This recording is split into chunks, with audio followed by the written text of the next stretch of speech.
I have an opinion about Stranger Things 1, Chapter 1, The Vanishing of Will Byers.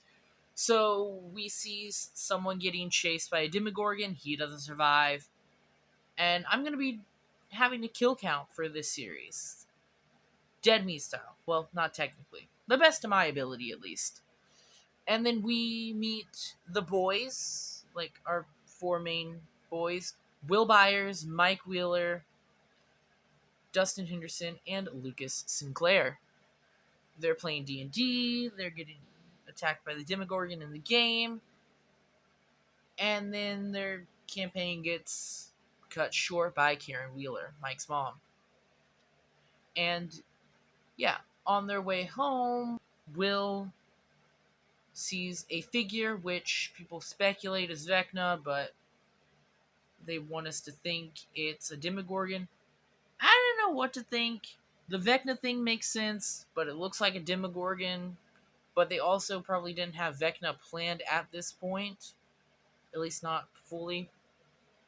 I don't know.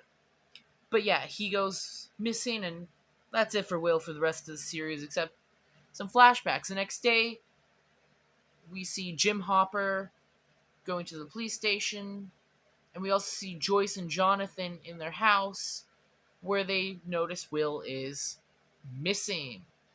And so, yeah, he goes missing. Or, we already knew that. Anyway, but yeah, so now Jim's on the case of finding what happened to Will Byers and where he went. And yeah, and then we see Dr. Brenner at his lab, and then we see him go to the portal to the Upside Down, and then we see Eleven go to Benny's Burgers, where Benny makes her food and tries to get her to open up. She doesn't talk much yet.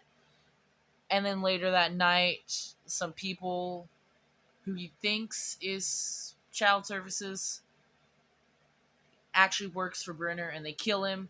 And then Elle also kills two of their people, so that's four total. And then the boys go out looking for Will when Hopper specifically told them not to, and they are also told not to by Karen. And yeah, they go, and then they find Elle, and into the episode. And also, this episode introduces Steve the Hare Harrington and Nancy Wheeler. An overall rating 12.